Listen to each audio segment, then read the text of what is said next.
ओम नमः शिवाय। शिव जी सदा सहाय। ओम नमः शिवाय। गुरु जी सदा सहाय। जय गुरु जी। शुक्राना गुरु जी। संगत जी, गुरु जी का अनंतम अनंतम शुक्राना, लख लख बार शुक्राना, हर चीज़ का शुक्राना, हर सांस का शुक्राना। संगत जी, जब तक गुरु जी है ना हमारे साथ, हमारा कोई बाल भी बांका नहीं कर सकता। आप ये मत सोचो कि नेगेटिव टाइटल है, नेगेटिव टाइटल से हमें डिप्रेशन हो रहा है, टेंशन हो रही है। नहीं संगत जी, वो पॉजिटिव टाइटल है। उसने आपके उस कष्ट को काट दिया है। और संगत जी देखो, पॉजिटिविटी में तो हम धीरे धीरे बढ़ रहे हैं। हमारा जो तीसरी बार शिव पुराण का चल रहा है, देखो संगत जी, पहली बार जिसने शिव पुराण सुनी होगी ना, उसकी लाइफ में जरूर उथल पुथल आया होगा, क्योंकि मेरी लाइफ में भी आया है। दूसरी बार सुनी होगी तो उन चीज़ों का सोल्यूशन हुआ होगा। तीसरी बार हम एक ऐसी जीवन शैली में धीरे धीरे प्रवेश करते जा रहे हैं जहाँ सिर्फ सुख ही सुख आना है। दुख का तो वहाँ कोई रहना नहीं, ना कोई बीमारी रहनी, ना कुछ नेगेटिविटी रहनी, ना लड़ाई झगड़े। सिर्फ अच्छी जिंदगी, सुख शांति वाली जिंदगी है जिसमें सुख ही सुख है। और वो सिर्फ किसने दिया? हमारे परमात्मा ने, हमारे परमात्मा गुरु जी ने। गुरु जी ने क्या कहा? सिर्फ आप अपनी सेवा करो हैं, और आप सत्संग शेयर करो, अपने अपने सत्संग शेयर करो, अपना एक्सपीरियंस शेयर करो, और पाठ को सुनो। क्योंकि जो हम सेवा करते हैं संगत जी, सेवा आप लोगों के कल्याण के लिए, उसमें हमारा भी कल्याण है। आपका नहीं, सबका कल्याण है संगत जी, इसमें सबका। हम भी हैं उसमें, जो भी सुन रहे हैं सबका। तो संगत जी देखो, पॉजिटिविटी तो हमारे जीवन में आ रही है, क्योंकि जितनी भी नेगेटिविटी, जितने भी बुरे कर्म थे ना हमारे, सब धुल चुके हैं गुरु जी के आशीर्वाद से। अब एक हम जीवन शैली में प्रवेश करने जा रहे हैं, और वो जीवन शैली बहुत सुख में होगी, जिसमें सिर्फ गुरुजी होंगे और हम होंगे। कोई नकारात्मकता नहीं होगी, कोई नेगेटिविटी नहीं होगी, कोई ब्लैक मैजिक नहीं होगा, कोई बीमारी नहीं होगी। जिससे हम और गुरुजी सिर्फ मंत्र जाप और गुरुजी का सिमरन, और अपनी जो जिंदगी हमारी चलेगी वो होगी सुखमय जिंदगी होगी। तो इसलिए पाठ को जरूर सुने, एंड तक जरूर सुने। हर पाठ में आपके लिए एक प्यारी सी ब्लेसिंग्स है संगत जी। गुरु जी का अंतम शुक्राना। ओम नमः शिवाय। शिव जी सदा सहाय। ओम नमः शिवाय। गुरु जी सदा सहाय। संगत जी कमेंट जरूर करें और चैनल को सब्सक्राइब करें, बेल आइकन को प्रेस करें। जय गुरु जी। जय गुरु जी। काशी आदि के विभिन्न लिंगों का वर्णन तथा अत्रीश्वर की उत्पत्ति के प्रसंगों में गंगा और शिव के अत्रि के तपोवन में नित्य निवास करने की कथा। सूत जी कहते हैं कि मुनीश्वर गंगा जी के तट पर मुक्तिदायिनी काशीपुरी सुप्रसिद्ध है। यह भगवान शिव की निवास स्थली मानी गई है। इसे शिवलिंगमयी ही समझना चाहिए। इतना कहकर सूत जी ने काशी के अविमुक्त कीर्तिवासेश्वर, तिल भांडेश्वर, दशाश्वमेघ आदि और गंगा सागर आदि के संगमेश्वर, भूतेश्वर, नारीश्वर, वटुकेश्वर, पुरेश्वर, सिद्धनाथेश्वर, दुरेश्वर, श्रृंगेश्वर, वैद्यनाथ, जपियेश्वर, गोपेश्वर, रंगेश्वर, वामेश्वर, नागेश, कामेश, विमलेश्वर, प्रयाग के ब्रह्मेश्वर, सोमेश्वर, भारद्वेजेश्वर, शुल्कटंकेश्वर, माघवेश तथा अयोध्या के नागेश आदि अनेक प्रसिद्ध शिवलिंगों का वर्णन करके अत्रीश्वर की कथा के प्रसंग में यह बतलाया है कि अत्रि पत्नी अनुसुईया पर कृपा करके गंगा जी वहां पधारी। अनुसुईया ने गंगा जी से सदा वहां निवास करने के लिए प्रार्थना की। तब गंगा जी ने कहा, अनुसुईया, यदि तुम एक वर्ष तक की हुई शंकर जी की पूजा और पति सेवा का फल मुझे दे दो तो मैं देवताओं का उपकार करने के लिए यहाँ सदा ही स्थित रहूंगी। पतिव्रता का दर्शन करके मेरे मन को जैसी प्रसन्नता होती है वैसे दूसरे उपायों से नहीं होती। सती अनुसुई, यह मैंने तुमसे सच्ची बात कही है। पतिव्रता स्त्री दर्शन करने से मेरे पापों का नाश हो जाता है और मैं विशेष शुद्ध हो जाती हूँ, क्योंकि पतिव्रता नारी पार्वती के समान पवित्र होती है। अतः यदि तुम जगत का कल्याण करना चाहती हो तो लोकहित के लिए मेरी मांगी हुई वस्तु मुझे देती हो तो मैं अवश्य यहाँ स्थिर रूप से निवास करूंगी। सूत जी कहते हैं कि मुनियों, गंगा जी की ये बात सुनकर पतिव्रता अनुसुईया ने वर्ष भर का वह सारा पुण्य उन्हें दे दिया। अनुसुईया के पतिव्रत संबंधी उस महान कर्म को देखकर भगवान महादेव जी प्रसन्न हो गए और पार्थिव लिंग से तत्काल प्रकट हो उन्हें साक्षात दर्शन दिया। शंभु बोले, साधिव अनुसुईये, तुम्हारा यह कर्म देखकर मैं बहुत प्रसन्न हूँ। प्रिय पतिव्रते, वर मांगो, क्योंकि तुम मुझे बहुत ही प्रिय हो। उस समय वे दोनों पति पत्नी अद्भुत सुंदर आकृति एवं पंचमुख आदि से युक्त भगवान शिव को वहां प्रकट हुआ देख बड़े विस्मित हुए। उन्होंने हाथ जोड़ नमस्कार और स्तुति करके बड़े भक्तिभाव से भगवान शंकर का पूजन किया। फिर उन लोक कल्याणकारी शिव से कहा। ब्राह्मण दंपति बोले, देवेश्वर, यदि आप प्रसन्न हैं और जगदम्बा गंगा भी प्रसन्न हैं तो आप इस तपोवन में निवास कीजिए और समस्त लोगों के लिए सुखदायक हो जाइए। तब गंगा और शिव दोनों ही प्रसन्न हो उस स्थान पर वहां जहाँ से शिव ऋषि शिरोमणि रहते थे प्रतिष्ठित हो गए। उन्हें शिव का नाम वहां अत्रीश्वर हुआ। ऋषि का पर भगवान शिव की कृपा एक असुर से उसके धर्म की रक्षा करके उसके आश्रम में नंदीकेश नाम से निवास करना और वर्ष में एक दिन गंगा का भी वहां आना। तदंतर श्री सूत जी ने जब बहुत से शिवलिंगों के कथा प्रसंग सुना दिए तब ऋषियों ने पूछा, महामते सूत जी, वैशाख शुक्ला सप्तमी के दिन गंगा जी नर्मदा में कैसे आई? इसका विशेष रूप से वर्णन कीजिए। वहाँ महादेव जी का नाम नंदीकेश्वर कैसे हुआ? इस बात को भी प्रसन्नतापूर्वक बताइए। सूत जी ने कहा कि महर्षियों, एक ब्राह्मणी थी जिसका नाम ऋषिका था। वह किसी ब्राह्मण की पुत्री थी और एक ब्राह्मण को ही विधिपूर्वक ब्याही गई थी। विप्रो, यद्यपि वह द्विज पत्नी उत्तम व्रत का पालन करने वाली थी, तथापि अपने पूर्व जन्म के किसी अशुभ कर्म के प्रभाव से बाल वैधवा को प्राप्त हो गई। तब वह ब्राह्मण पत्नी ब्रह्मचार्य व्रत के पालन में तत्पर हो पार्थिव पूजन पूर्वक अत्यंत कठोर तपस्या करने लगी। उस समय अवसर पाकर मूढ़ नाम से प्रसिद्ध एक दुष्ट और बलवान असुर, जो बड़ा मायावी था, काम बाण से पीड़ित होकर वहां गया। वह अत्यंत सुंदरी कामिनी को तपस्या करती देखकर वह असुर से नाना प्रकार के लोभ दिखाता हुआ उसके साथ संभोग की याचना करने लगा। मुनीश्वर, परंतु उत्तम व्रत का पालन करने वाले शिव के ध्यान में तत्पर रहने वाली वह साध्वी नारी काम भाव से उस पर दृष्टि न डाल सके। तपस्या में लगी हुई उस ब्राह्मणी ने उस असुर का सम्मान नहीं किया, क्योंकि वह अत्यंत तपोनिष्ठ और शिव अध्यान परायणा थी। उस कृष्णांगी युवती से तिरस्कार हो उस दैत्यराज मूढ़ ने उसके ऊपर क्रोध प्रकट किया और फिर अपना विकट रूप उसे दिखाया। इसके बाद उस दुष्ट आत्मा ने भयदानक दुर्वचन कहा और उस ब्राह्मण पत्नी को बारंबार तराश देना आरंभ किया। उस समय वह उसके भय से थरथरा उठी और अनेक प्रकार स्नेह पूर्वक शिव शिव की पुकार करने लगी।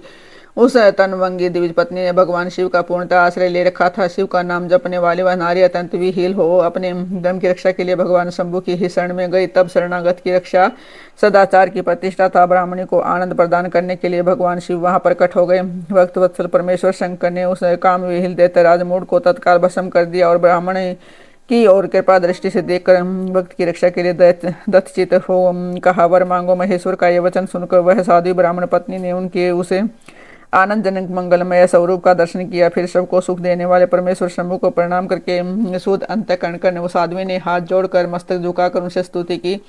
ऋषि का बोली कि देवदेव महादेव शरणागत वत्सल, आप दीन बंधु हैं, भक्तों की सदा रक्षा करने वाले ईश्वर हैं। आपने मूढ़ मृड नामक असुर से मेरे धर्म की रक्षा की है, क्योंकि आपके द्वारा यह दुष्ट असुर मारा गया। ऐसा करके आपने संपूर्ण जगत की रक्षा की है।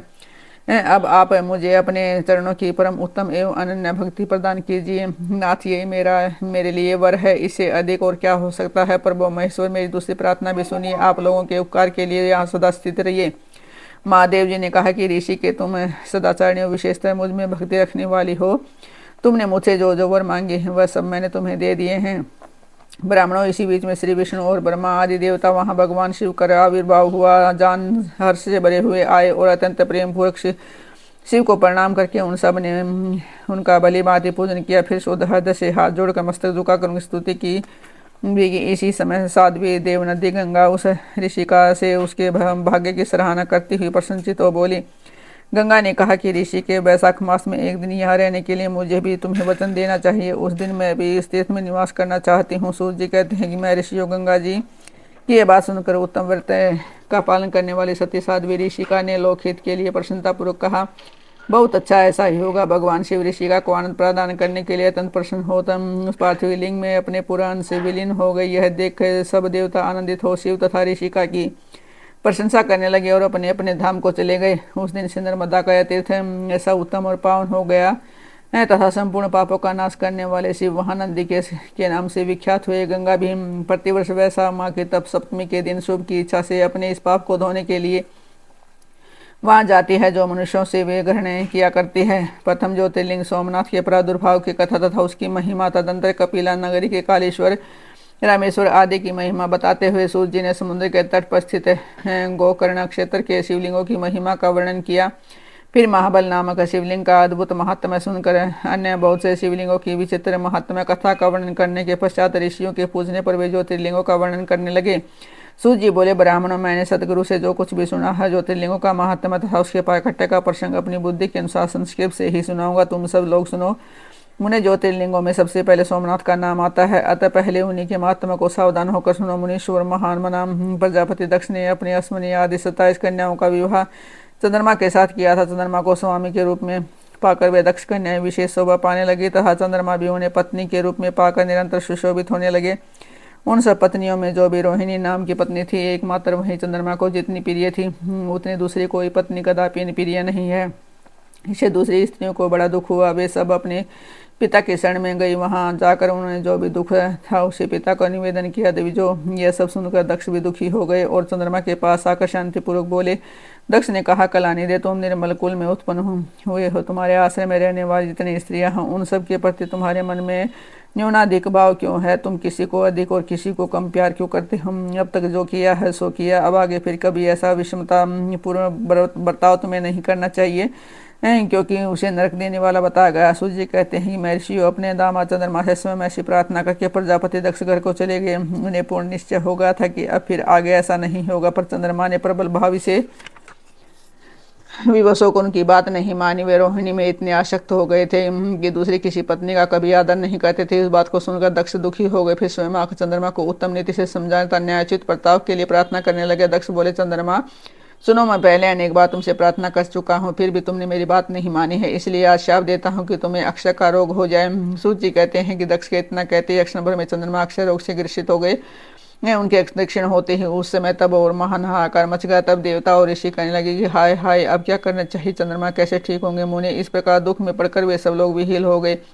चंद्रमा ने इंद्र आदि सब देवताओं तथा ऋषियों को अपनी अवस्था सूचित की। तब इंद्र और आदि देवता तथा वशिष्ठ आदि ऋषि ब्रह्मा जी की शरण में गए। तो उनकी बात सुनकर ब्रह्मा जी ने कहा, देवताओं, जो हुआ सो हुआ, अब वह निश्चय ही पलट नहीं सकता। अतः उसके निवारण के लिए मैं तुम्हें एक उत्तम उपाय बताता हूँ, आदरपूर्वक सुनो।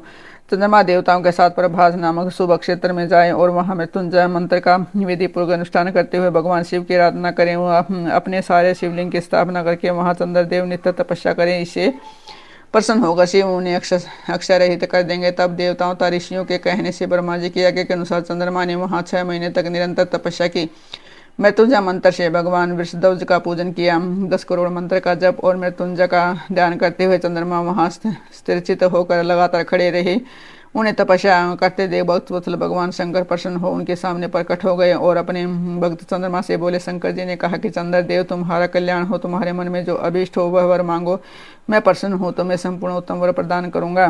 चंद्रमा बोले, देवेश्वर, यदि आप प्रसन्न हैं तो मेरे लिए क्या असाध्य हो सकता है? तथापि प्रभु शंकर, आप भी मेरे शरीर के इस अक्षय रोग का निवारण कीजिए। मुझसे जो अपराध बन गया हो उसे क्षमा कीजिए। शिवजी ने कहा कि चंद्रदेव, एक पक्ष में प्रतिदिन तुम्हारी कला क्षीण हो और दूसरे पक्ष में फिर वह निरंतर बढ़ती रहे। तदंतर चंद्रमा ने भक्तिभाव से भगवान शंकर की स्तुति की। इससे पहले निराकार होते हुए भगवान शिव फिर साकार हो गए। देवताओं पर प्रसन्न हो उस क्षेत्र के महात्म्य को बढ़ाने तथा चंद्रमा के यश का विस्तार करने के लिए भगवान शंकर उन्हीं के नाम पर वहाँ सोमेश्वर कहलाए और सोमनाथ के नाम से तीनों लोकों में विख्यात हुए। ब्राह्मण सोमनाथ का पूजन करने से वे उपासक के अक्षय तथा कोढ़ आदि रोगों का नाश कर देते हैं। ये चंद्रमा धन्य है, कृतकृत है, जिनके नाम से तीनों लोगों के स्वामी साक्षात भगवान शंकर भूतल को पवित्र करते हुए प्रभाग क्षेत्र में विद्यमान हैं। वही संपूर्ण देवताओं ने सोमकुंड की स्थापना की। इसमें शिव और ब्रह्मा का सदा निवास माना जाता है। चंद्रकुंड इस भूतल पर पापनाशन तीर्थ के रूप में प्रसिद्ध है। जो मनुष्य उसमें स्नान करता है वह इस पापों से मुक्त हो जाता है। अक्षय आदि जो असाध्य रोग होते हैं वे सब उस कुंड में 6 मास तक स्नान करने मात्र से नष्ट हो जाते हैं।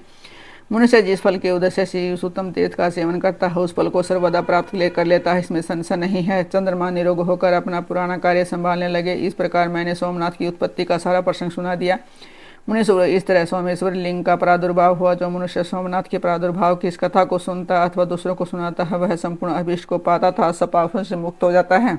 जय गुरु जी, शुक्राना गुरु जी, अनंत अनंतम शुक्राना, लख लख बार शुक्राना, हर चीज का शुक्राना, सांस का शुक्राना। संगत जी, गुरु जी कहते हैं कि सेवा करो। सेवा के करने के बाद ये मत सोचो कि आपने गलत किया या सही किया। संगत जी, आप सेवा करो, आप अपने सत्संग शेयर करो।